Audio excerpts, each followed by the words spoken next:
অবশেষে রমাদান এলো। মনটা এক অদ্ভুত শান্তিতে আচ্ছন্ন।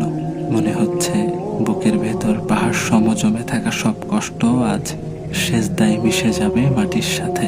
এই নিঃশব্দ রাতগুলোতে নিজের কান্না আর গোপন করব না। আমার সব ব্যথা, সব হাহাকার সরাসরি তোমার দরবারেই সঁপে দেব। এই রমাদানে আমার প্রার্থনা নিছক সুখ নয়।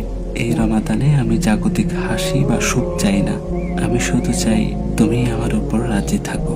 অন্তরের ইবাদত, আমার দোয়া যেন শুধু ঠোঁটের কোণে আটকে না যায়।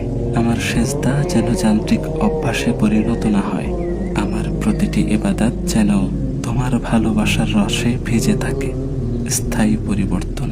হে আমার রব, আমাকে এমন ভাবে কবুল করো যেন রমাদান ফুরিয়ে গেলেও আমি তোমার প্রতি সেই ভয় আর ভালোবাসা ধরে রাখতে পারি।